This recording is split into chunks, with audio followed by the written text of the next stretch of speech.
नमस्कार बच्चों, आज की क्लास में हम गाउस के नियम का फोर्थ एप्लीकेशन पढ़ने वाले हैं। फोर्थ एप्लीकेशन क्या है कि एक खोखला गोला है। खोखला गोला को अपन गोले कोश भी बोलते हैं और वो गोले कोश एक समान रूप से आवेशित है। उस गोले कोश के कारण हमें विभिन्न बिंदुओं के ऊपर विद्युत क्षेत्र की तीव्रता का मान ज्ञात करना है। तो चलिए आज के वीडियो को हम स्टार्ट करते हैं। हमारे पास में ये एक कैपिटल आर त्रिज्या का खोखला गोला है, गोले कोश है। ये गोले कोश एक समान रूप से आवेशित है और इस पर जो कुल आवेश है उस कुल आवेश का मान है कैपिटल क्यू। अब बच्चों, हमें इस आवेशित गोलीय कोश के कारण विभिन्न बिंदुओं पर विद्युत क्षेत्र की तीव्रता का मान हमें ज्ञात करना है। अब वो बिंदु कहाँ कहाँ हो सकते हैं वो हम देखते हैं। हो सकता है कि वो बिंदु गोले के बाहर स्थित हो, कि गोले के बाहर कहीं पर भी पॉइंट है, बाहर वाले पॉइंट्स पर इलेक्ट्रिक फील्ड इंटेंसिटी का मान कितना होता है। अगर ये पॉइंट बाहर ना हो के इसके सरफेस पर हो, यहाँ पर हो, तो इलेक्ट्रिक फील्ड इंटेंसिटी कितनी होगी। और अगर पॉइंट्स जो हैं वो गोले के इस गोले कोश के अंदर स्थित हों, किसी पॉइंट पर, यहाँ पर कहीं पर भी पॉइंट हो सकता है, तो अंदर स्थित बिंदुओं पर इलेक्ट्रिक फील्ड इंटेंसिटी कितनी होगी, बाहर के पॉइंट्स पर इलेक्ट्रिक फील्ड इंटेंसिटी कितनी होगी और उसके सरफेस पर कितनी होगी, ये हम फाइंड करते हैं। तो हम वन बाय वन स्टार्ट करते हैं। पहले हम बाहर के पॉइंट्स के लिए इलेक्ट्रिक फील्ड इंटेंसिटी ज्ञात करेंगे, फिर सरफेस पर और फिर अंदर स्थित बिंदुओं पर। तो पहला हम काम स्टार्ट करते हैं कि गोले के बाहर स्थित बिंदुओं पर विद्युत क्षेत्र की तीव्रता। तो पहला केस हम करते हैं बच्चों, गोले के बाहर स्थित बिंदु पर, बिंदु P पर विद्युत क्षेत्र।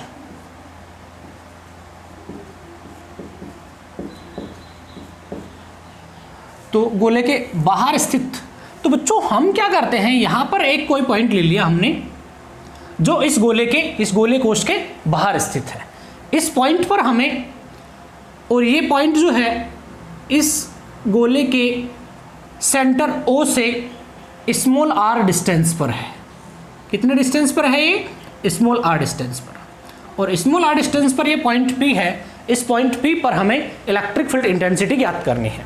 तो बच्चों देखिए, ये जो गोला है, इस गोले पर आवेश एक समान रूप से वितरित है और इस पर टोटल चार्ज कितना है, Q। तो इस गोले की जो सरफेस चार्ज डेंसिटी है, पृष्ठ आवेश घनत्व है, वो हम देख लेते हैं। तो देखिए, गोले का पृष्ठ आवेश घनत्व, पृष्ठ आवेश घनत्व क्या हो जाएगा? पृष्ठ आवेश घनत्व सिग्मा इज इक्वल टू क्या होता है? टोटल चार्ज अपॉन में एरिया। अब बच्चों यहां हम देख रहे हैं कि इस गोले की जो रेडियस है वो कितनी है? Capital R. तो इसका एरिया कितना हो जाएगा? 4 पाई आर स्क्वायर। तो यहाँ पे Q upon 4 pi are square, ये इस गोले की सरफेस चार्ज डेंसिटी है। अब हम क्या करते हैं, इस पॉइंट पर हमें इलेक्ट्रिक फील्ड इंटेंसिटी ज्ञात करनी है। तो सबसे पहले हम क्या करते हैं, गॉसियन सरफेस लेते हैं। अभी मैं इसको, ये जो टोटल चार्ज Q है, इसको मैं थोड़ा मिटा देता हूं। तो यहां पर हम क्या करेंगे बच्चों, एक स्मॉल r रेडियस का एक गॉसियन सरफेस लेते हैं, गोला लेते हैं, और उस गोले को ही हम गॉसियन सरफेस कहेंगे। तो ये हमारे पास में एक स्मॉल r रेडियस का ये एक क्या है, गॉसियन सरफेस है। ये क्या है? गॉसीय पृष्ठ। अब हम क्या करते हैं बच्चों, हमने बताया था कि हम गॉसियन सरफेस से एक सिमेट्रिक सरफेस लेते हैं और उसके लिए तीनों कंडीशन फुलफिल होनी चाहिए। गॉसियन सरफेस जब भी हम लेते हैं तो पहली कंडीशन है कि जिस भी पॉइंट पर हमें इलेक्ट्रिक फील्ड इंटेंसिटी फाइंड करनी होती है वो पॉइंट उस गॉसियन सरफेस पर होना चाहिए। तो हमारा पॉइंट इस गॉसियन सरफेस पर है। दूसरी कंडीशन क्या होती है कि उस गॉसियन सरफेस के हर एक बिंदु पर इलेक्ट्रिक फील्ड इंटेंसिटी और सरफेस वेक्टर एरिया वेक्टर के बीच एंगल या तो 0 डिग्री या 90 डिग्री होना चाहिए। तो मैं यहां पर क्या करता हूं, एक छोटा सा एरिया वेक्टर ले लेता हूं ds, और इसकी जो डायरेक्शन होगी इसके परपेंडिकुलर आउटवर्ड डायरेक्शन में, तो ds वेक्टर की डायरेक्शन इधर होगी बच्चों। अब हमें पता है कि ये जो गोले कोश है एक समान रूप से आवेशित है और उसके कारण जो इलेक्ट्रिक फील्ड होगा वो रेडियली आउटवर्ड डायरेक्शन में होता है, तो इलेक्ट्रिक फील्ड की डायरेक्शन भी इधर हो जाएगी।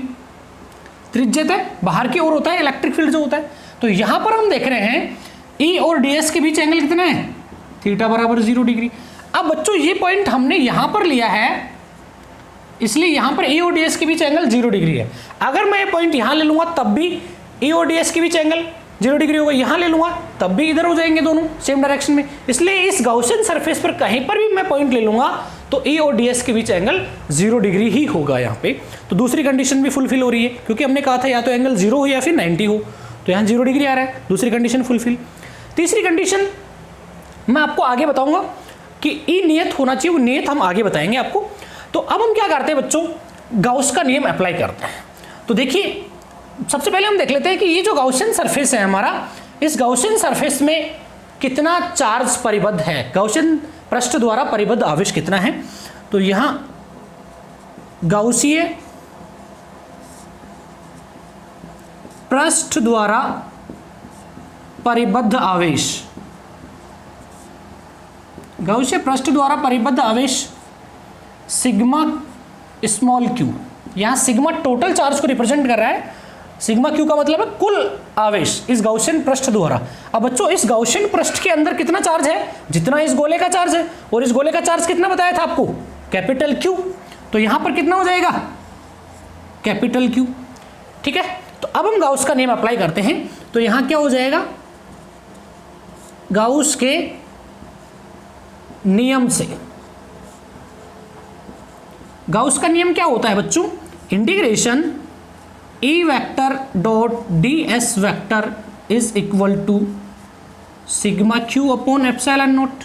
सिग्मा टोटल चार्ज को रिप्रेजेंट कर रहा है, तो देखो सिग्मा क्यू की वैल्यू कितनी है, कैपिटल क्यू, तो इसको हम लिख सकते हैं capital Q upon epsilon not.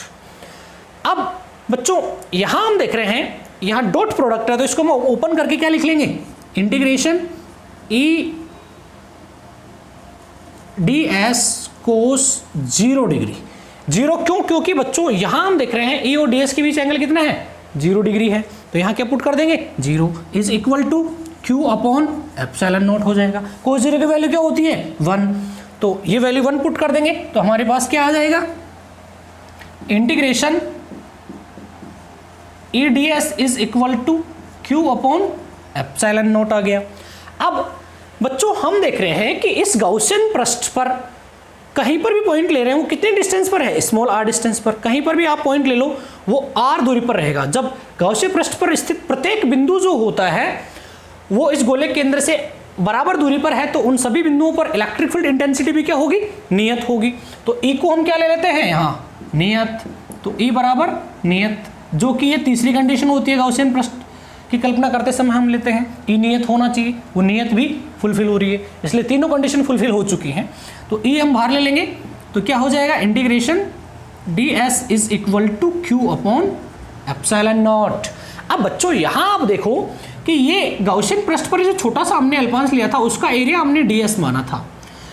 अब समाकलन ds का मतलब होता है कि इस गाउसियन पृष्ठ का पूरा एरिया गाउसियन पृष्ठ द्वारा परिबद्ध, तो गाउसियन पृष्ठ द्वारा परिबद्ध टोटल एरिया कितना हो जाएगा, गाउसियन पृष्ठ हमारा कैसा है, गोला है, तो गोले का संपूर्ण पृष्ठीय क्षेत्रफल क्या होता है, 4πr²। तो यहाँ क्या हो जाएगा, इसकी वैल्यू चूंकि समाकलन ds कितना है, 4πr²,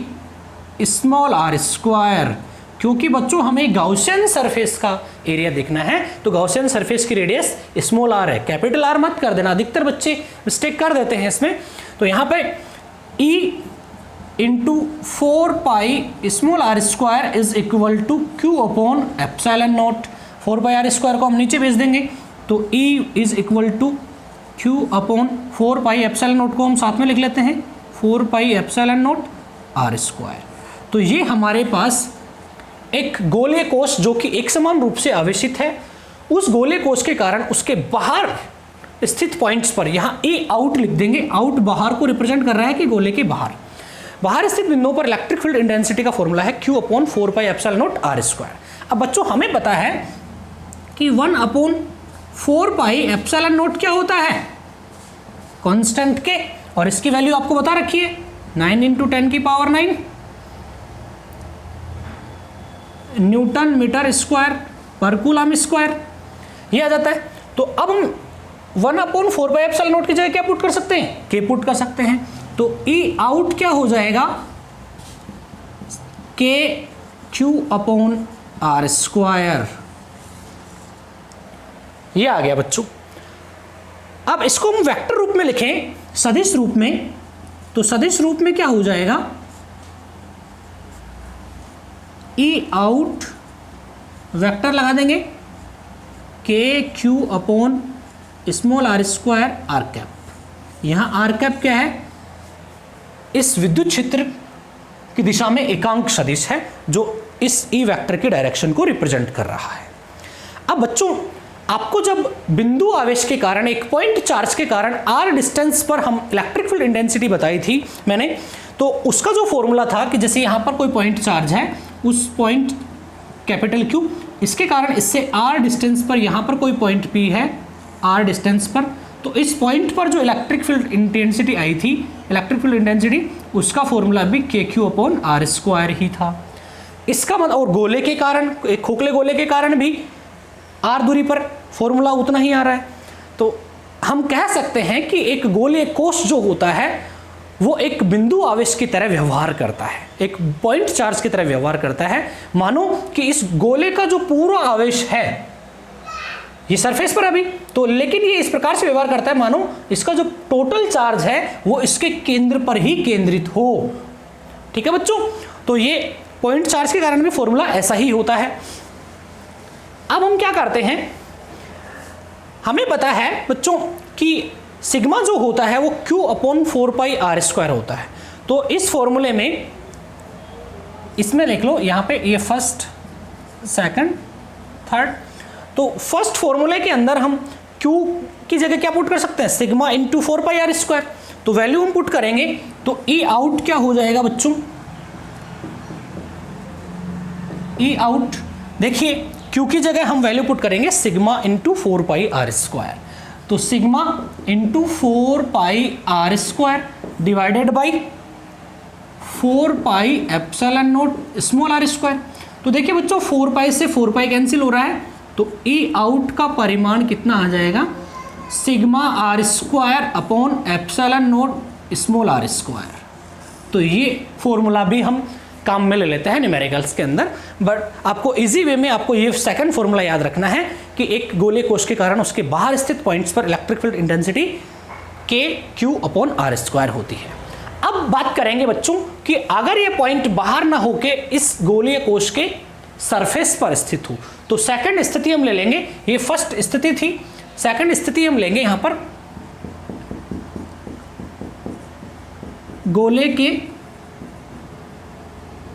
गोलीय कोश के पृष्ठ पर विद्युत क्षेत्र। तो पृष्ठ पर हम जब देखेंगे बच्चों, जैसे हम बना लेते हैं अपन, पृष्ठ पर जब हम देख रहे हैं कि ये गोलीय कोश है जो कि एक समान रूप से आवेशित है, ये कैपिटल आर, अगर पॉइंट बाहर ना होके इस सरफेस पर आ जाएगा तो ये स्मॉल आर। अब स्मॉल आर और कैपिटल आर दोनों क्या हो जाती हैं इस केस में, बराबर हो जाती हैं, दोनों बराबर हो जाती हैं। तो स्मॉल आर बराबर क्या हो गया, कैपिटल आर के पृष्ठ पर स्थित पॉइंट्स के लिए स्मॉल आर और कैपिटल आर दोनों बराबर हो रहे हैं। तो हम इसी फॉर्मूले को काम में ले लेते हैं। इस फॉर्मूले को हम काम में लेंगे तो जहां पर इसमें ये भी काम में ले सकते हैं, ये भी ले सकते हैं। तो मैं यहाँ पे ये फॉर्मूला काम में ले रहा हूँ, स्मॉल आर की जगह हम कैपिटल आर पुट कर देंगे तो हमारे पास सरफेस पर डायरेक्ट फॉर्मूला आ जाता है सरफेस के लिए। तो E S is equal to क्या आ जाएगा बच्चों, KQ अपॉन स्मॉल आर की जगह हम क्या पुट कर देंगे, कैपिटल R²। तो ये हमारे पास आ जाता है। और इस K की जगह हम ये वैल्यू वापस ऐसे पुट कर सकते हैं, 1/4 4 पाई एप्सिलॉन नॉट या Q upon 4 pi epsilon nought R square, ये भी आ जाएगा क्योंकि इस स्मॉल आर की जगह हम कैपिटल आर पुट करेंगे तो ये फॉर्मूला आ जाता है। अब बच्चों यहाँ पर हम क्या करें, इस Q की जगह अगर हम वापस से यही वैल्यू पुट करते हैं Q की जगह sigma into 4 pi are square, तो एक अलग फॉर्मूला और आ जाता है, वो भी हम काम में ले लेते हैं। तो इस Q की जगह वैल्यू पुट करेंगे तो E S is equal to क्या आ जाएगा, sigma into 4 pi capital R square upon 4 pi epsilon nought R square. तो बच्चों 4 पाई से 4 पाई कैंसिल हो गया, आर स्क्वायर से आर स्क्वायर कैंसिल हो गया, तो बचा क्या, सिग्मा अपॉन एप्सिलॉन नॉट। तो E S is equal to sigma upon epsilon naught भी आ जाता है। हम ये फॉर्मूला भी काम में ले लेते हैं सरफेस के लिए और ये भी हम काम में लेते हैं। अब तीसरा केस हम करते हैं बच्चों कि कोई पॉइंट है वो कहाँ पर है, इस गोले कोश के अंदर है। तो तीसरे पॉइंट में हम देखेंगे कि अंदर स्थित बिंदुओं पर इलेक्ट्रिक फील्ड इंटेंसिटी कितनी होती है।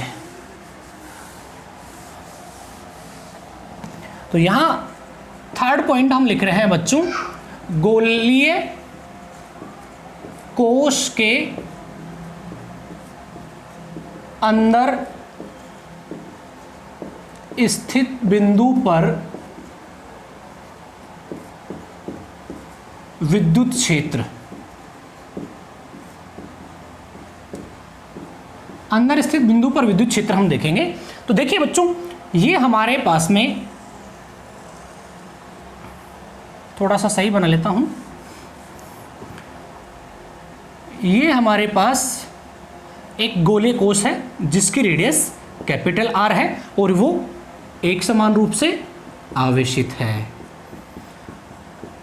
अब हमें इस आवेशित गोले के कारण, गोलीय कोश के कारण, इसके अंदर कोई पॉइंट है जो इसके केंद्र O से स्मॉल r डिस्टेंस पर है, ये पॉइंट भी। इस अंदर वाले पॉइंट पर हमें इलेक्ट्रिक फील्ड इंटेंसिटी ज्ञात करनी है। तो बच्चों हमें जिस भी पॉइंट पर इलेक्ट्रिक फील्ड इंटेंसिटी ज्ञात करनी होती है तो वहां पर हम क्या करते हैं, गॉसियन सरफेस लेते हैं। तो यहां पर मैं एक स्मॉल r रेडियस का एक गॉसिय पृष्ठ ले लेता हूं। ये अंदर वाला जो है ये क्या है, गॉसिय पृष्ठ।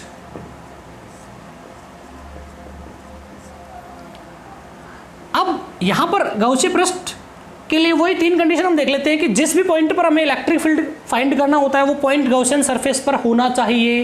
तो पॉइंट भी हमारा गॉसियन सरफेस पर है, ये पॉइंट भी। अब और ए और डी एस के बीच एंगल क्या होना चाहिए, 0 डिग्री या 90 डिग्री। तो सबसे पहले हम गॉसियन सरफेस पर एक छोटा सा एरिया वेक्टर ले लेते हैं और उसकी डायरेक्शन जो होगी वो बाहर की तरफ होगी, डी एस वेक्टर की, इधर की तरफ। अब बच्चों यहां हम देख रहे हैं ये गोला जो है ये कैसा है, खोखला गोला है। अब खोखला गोला जो है उसको दिया गया पूरा आवेश कहाँ रहता है, उसके पृष्ठ पर रहता है, उसके सरफेस पर रहता है। उसके अंदर तो खोखला है, मटेरियल नहीं है।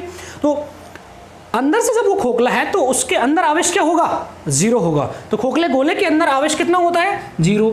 Q is equal to 0। जब अंदर आवेश ही नहीं है तो इलेक्ट्रिक फील्ड 0, तो इलेक्ट्रिक फील्ड भी क्या हो जाएगा, 0। उसको हम देखते हैं।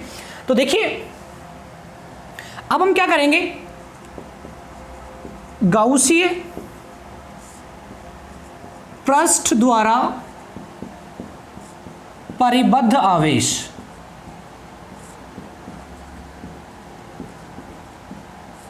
सिग्मा Q की वैल्यू हम फाइंड करते हैं।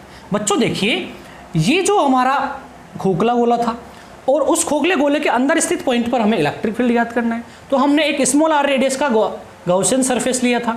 अब उस गॉसियन सरफेस में यहाँ पर कोई चार्ज नहीं, क्योंकि चार्ज तो कहाँ है, इस गोले के सरफेस पर है। तो गॉसियन सरफेस में कोई चार्ज नहीं है, तो Q बराबर क्या हो जाएगा, सिग्मा Q, मतलब टोटल चार्ज कितना है, 0 है। तो हम गाउस का नियम अप्लाई करते हैं। गाउस के नियम से वो क्या होता है, integration E vector dot D S vector is equal to क्या होता है, sigma Q upon epsilon not. अब बच्चों सिग्मा Q की वैल्यू अगर 0 है तो 0 में एप्सिलॉन नॉट का अपन भाग देंगे तो क्या आ जाएगा, 0 आ जाएगा। तो यहाँ से हम लिख सकते हैं इसको E vector dot D S vector is equal to 0। अब बच्चों यहाँ हम देख रहे हैं कि ई और डी एस का जो डॉट प्रोडक्ट है वो जीरो आ रहा है। कोई भी दो सदिश राशियों का डॉट प्रोडक्ट जीरो कब हो सकता है? जब उनके बीच एंगल 90 डिग्री हो, लेकिन यहाँ ई और डी एस के बीच एंगल 90 तो नहीं हो सकता, इसलिए थीटा तो 90 नहीं हो सकता। दूसरा हम देख रहे हैं कि ये जो गाउसियन सरफेस पर इसमें हमने जो छोटा सा अल्पांश क्षेत्रफल लिया है उसका क्षेत्रफल भी जीरो नहीं है, डी एस भी जीरो नहीं है, डी एस भी नॉट इक्वल टू जीरो है। जब डी एस भी जीरो नहीं है, एंगल भी 90 नहीं है, लेकिन इनका गुणनफल अगर जीरो है तो इसका मतलब ई को जीरो ही होना पड़ेगा। ई जीरो है तभी ये यहाँ जीरो आ रहा है, इसीलिए ई इन क्या हो गया हमारे पास? जीरो आ गया। इसीलिए ध्यान रखना बच्चों, गोले कोष के अंदर इलेक्ट्रिक फील्ड इंटेंसिटी की वैल्यू क्या होती है? जीरो होती है। खोखले गोले के अंदर विद्युत क्षेत्र की तीव्रता का मान जीरो होता है। अब यहां हमने देखा है बच्चों अभी अभी कि बाहर के पॉइंट्स के लिए जो इलेक्ट्रिक फील्ड होता है वो दूरी r के वर्ग के व्युत्क्रमानुपाती होता है। हम एक बार लिख लेते हैं, ई आउट व्युत्क्रमानुपाती है 1/r² की। और सरफेस के लिए जब हमने देखा तो सरफेस पर विद्युत क्षेत्र की तीव्रता, गोले कोष के पृष्ठ पर विद्युत क्षेत्र की जो तीव्रता होती है वो अधिकतम होती है। ई एस हमने देखा है के capital Q upon capital R² होता है, और ई इन कितना है? जीरो है। ई इन बराबर जीरो है। तो अब हम क्या करते हैं, दूरी के साथ ई में किस प्रकार से परिवर्तन होता है वो परिवर्तन हम देखते हैं। तो बच्चों इसको मैं मिटा रहा हूं यहां तक का पार्ट। तो देखिए दूरी के साथ हम परिवर्तन जब देखेंगे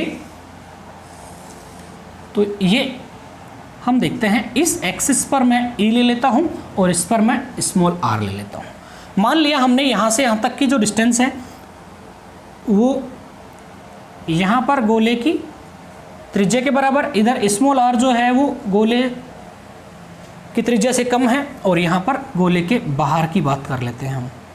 तो बच्चों देखिए, जब भी हम यहाँ केंद्र से चलना स्टार्ट करते हैं, केंद्र से और इस पृष्ठ तक चलते हैं, या इधर ले लो यहाँ तक चलते हैं, तो ये गोले के अंदर आते हैं जितने पॉइंट्स होते हैं कहीं पर भी, तो अंदर स्थित बिंदुओं पर विद्युत क्षेत्र की तीव्रता कितनी होती है? जीरो होती है।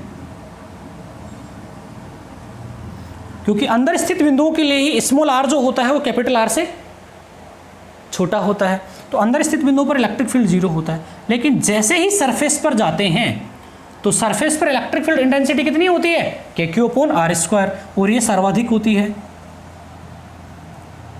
ये अपन ने मान लिया ES, और इसकी वैल्यू होती है KQ अपॉन कैपिटल R²। लेकिन बच्चों जैसे ही हम सरफेस से बाहर निकलते हैं तो E का मान कम होता जाता है। किस प्रकार से? दूरी के वर्ग के व्युत्क्रमानुपाती के अनुसार कम होता जाता है। तो ग्राफ इस टाइप से आ जाएगा। तो ये आ गया बच्चों ई आउट व्युत्क्रमानुपाती 1/r², और यहां से यहां तक ई इन की बात थी, तो ई इन क्या होता है? जीरो होता है। तो इस प्रकार हम एक गोले कोष के कारण उसके बाहर स्थित बिंदुओं पर, उसके अंदर स्थित बिंदुओं पर और उसके पृष्ठ पर स्थित बिंदुओं पर विद्युत क्षेत्र की तीव्रता ज्ञात कर सकते हैं इन फॉर्मूलों से। बाहर स्थित बिंदु पर इस फॉर्मूले से, पृष्ठ पर इस फॉर्मूले से या इससे, और अंदर तो कितना होता है? जीरो होता ही है। तो बच्चों मैं आशा करता हूं आपको ये वीडियो पसंद आया होगा, और पसंद आया तो वीडियो को लाइक कीजिए, और अगर आप चैनल को पहली बार देख रहे हैं तो चैनल को प्लीज़ सब्सक्राइब कीजिए। धन्यवाद।